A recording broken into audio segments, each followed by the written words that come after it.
सुबह की हल्की सी रोशनी जब खिड़की से कमरे में आती थी तो एक बूढ़ा सा पंखा धीरे धीरे घूमता हुआ उस छोटे से घर की चुप्पी को तोड़ता था। मां रसोई में खटखट करके रोटियां सेंक रही होती। चूल्हे की आंच पर तपती रोटियों की महक पूरे घर में फैल जाती थी। पिताजी, जो एक साधारण दफ्तर में चपरासी की नौकरी करते थे, अपने पुराने झोले में फाइलें और टिफिन रखने की तैयारी करते। उनकी साइकिल दरवाजे के बाहर टिकी होती, जंग लगी घंटी और मुड़ी हुई हैंडल वाली, लेकिन समय की सबसे भरोसेमंद सवारी वही थी। मां ने टिफिन खोला, उसमें 4 रोटियां, थोड़ा अचार और आलू की सूखी सब्जी रखी। टिफिन बंद किया और मुस्कराकर कहा, आज जल्दी लौट आना, बच्चों ने कहा है कि पापा के साथ खाना खाएंगे। पिता कुछ नहीं बोले, बस हल्की मुस्कान देकर झोला उठाया। बच्चे, एक बेटा और एक बेटी, पिता को बाहर तक छोड़ने आए। दोनों ने बारी बारी से उन्हें गले लगाया। बेटी बोली, पापा ध्यान रखना और जल्दी आना ना। पिता ने उनका माथा चूमा और उनकी पीठ थपथपाई। फिर वो चुपचाप अपनी साइकिल पर चढ़े, पैडल मारा और धीरे धीरे उस गलियों से गुजरते हुए ऑफिस की ओर निकल पड़े, अपनी थकान, भूख और सपनों को एक झोले में बांधकर। उनके जाने के बाद घर फिर से शांत हो गया, लेकिन उस सुबह की वो कुछ ही पल की मुलाकात बच्चों के लिए सबसे कीमती थी और पिता के लिए यही था उनका दिन की शुरुआत का सबसे बड़ा इनाम। दोपहर का समय था। सरकारी ऑफिस की पुरानी इमारत की दीवारों पर लटकती घड़ियां जैसे खाने के समय का संकेत दे रही थीं। पंखे तेज घूम रहे थे, मगर गर्मी के पसीने को रोक नहीं पा रहे थे। फाइलों के ढेर के बीच एक शांत कोना था, जहां पापा बैठा करते थे, अपने पुराने लकड़ी के टेबल पर, जिसकी दराज कब की टूट चुकी थी। धीरे धीरे सभी सहकर्मी टिफिन लेकर अपने अपने कोनों से निकलने लगे। किसी के टिफिन से सब्जी की खुशबू आ रही थी, तो किसी के टिफिन में गरम गरम पराठे थे। हंसी मजाक शुरू हुआ।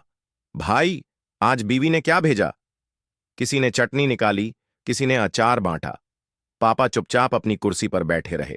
उनका पुराना स्टील का टिफिन उनकी थैली में वैसे ही रखा रहा जैसे सुबह रखा गया था। उनके एक साथी बोले, शर्मा जी, आप टिफिन नहीं खोलते? पिता ने हल्की सी मुस्कान दी और बोले, नहीं भाई साहब, अभी भूख नहीं है, बस थोड़ा पानी पी लूंगा। ये उनका रोज का जवाब था। असलियत यह थी कि उस टिफिन में मुश्किल से एक रोटी होती थी, वो भी वो घर पर बच्चों के लिए बचाकर ले जाते थे। पिता को यह एहसास होता था कि वो एक रोटी अगर यहां खा लेंगे तो शाम को बच्चों के हिस्से की थाली अधूरी रह जाएगी। पिता चुपचाप पानी की बोतल उठाते, 2 घूंट पीते और सामने की दीवार पर लगी घड़ी को देखते रहते, मानो हर पल गिन रहे हों कब शाम होगी और वो उस अधूरी रोटी को घर लेकर लौटेंगे। ऑफिस के शोर में, ठहाकों में, सबकी आंखों में सिर्फ रोटी और सब्जी दिखती थी, लेकिन पिता की आंखों में बस एक ही चीज थी, बच्चों की मुस्कान। ऑफिस के कोने में रखा वो टिफिन हर दिन उतना ही भारी लगता था जितना एक पिता का मन। बाहर से वो स्टील का पुराना डब्बा दिखता था, लेकिन उसके अंदर छुपा था एक गहरा राज, एक पिता का त्याग, एक भूख की चुप दास्तान। हर दिन जब मां सुबह 4 रोटियां बनाती, तो उनमें से 3 बच्चों और उनके स्कूल के खाने के लिए निकल जाती। आखिरी बची एक रोटी मां अक्सर पूछती, क्या इतना काफी है? पिता मुस्कुराकर कहते, मुझे ऑफिस में भूख कहाँ लगती है, बच्चों को खिलाओ, मैं पानी पीकर गुजारा कर लूंगा। और वाकई वही होता। उस टिफिन में एक रोटी रखी जाती थी, न ज्यादा सब्जी, न कोई मिठाई। वो भी पिता ऑफिस में नहीं खाते थे। वो उस रोटी को वैसे ही टिफिन में बंद रखते, शाम तक सहेज कर लाते और घर आकर अपने छोटे बेटे या बेटी की थाली में चुपचाप रख देते। कभी बच्चों ने पूछा, पापा, आपने क्या खाया? तो वो हंसते हुए कहते, बेटा, आज ऑफिस में बहुत स्वादिष्ट खाना मिला था, बस पेट भर गया। असल में वो पेट भूख से नहीं, बच्चों की मुस्कान से भर जाता था। टिफिन का ये रहस्य किसी को नहीं पता था।